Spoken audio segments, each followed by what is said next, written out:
ফুলসজ্জিত গাড়িতে রাজকীয় বিদায় শিক্ষক মোহাম্মদ আলীর। নোয়াখালী থেকে মাহবুবুর রহমান পিঙ্কুর পাঠানো তথ্যচিত্র ও ভিডিও প্রতিবেদনে দেখুন বিস্তারিত। বিদ্যালয়ের প্রধান ফটকের সামনে একটি সুসজ্জিত গাড়ি প্রস্তুত। বিদ্যালয় ভবন থেকে গাড়ি পর্যন্ত দাঁড়িয়ে আছে শিক্ষক শিক্ষার্থীরা। কিছুক্ষণ পর শিক্ষক মোহাম্মদ আলী বের হয়ে এলেন এবং উঠে বসলেন গাড়িতে। করতালি দিয়ে স্বাগত জানালো সবাই।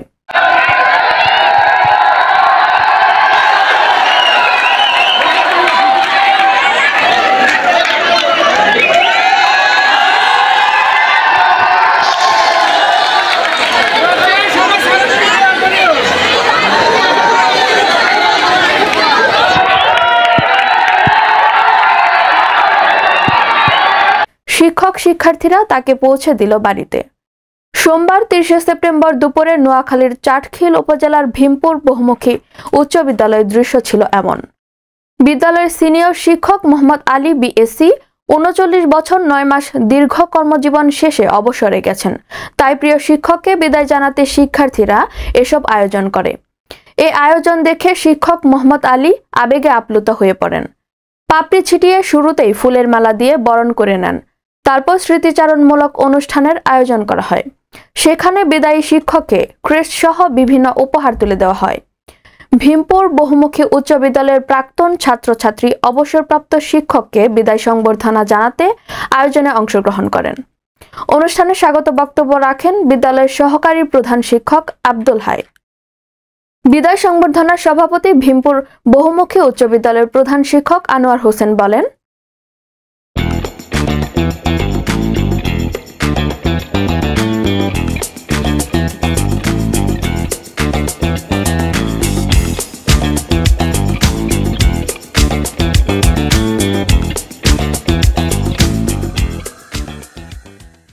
সেই অবস্থা থেকে আজকের এই বিদ্যালয় আজকে 2024 সালে চাটখিল উপজেলার শ্রেষ্ঠ শিক্ষা প্রতিষ্ঠান, সেটা অনেকেই অবদান আছে।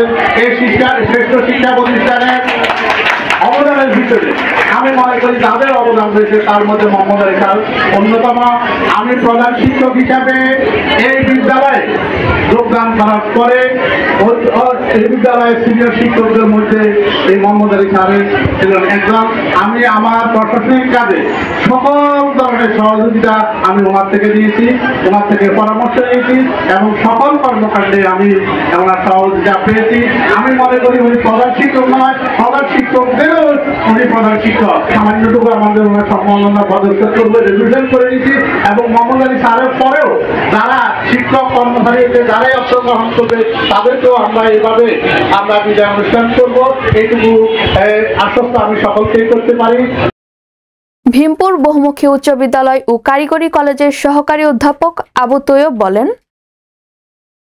এবং আমার খেয়াল আছে 13 জন আমরা সায়েন্স গ্রুপ থেকে পরীক্ষা অংশগ্রহণ করেছিলাম এবং তখনই সেই 83 সালে প্রথমে বেস ছিল সায়েন্স গ্রুপের।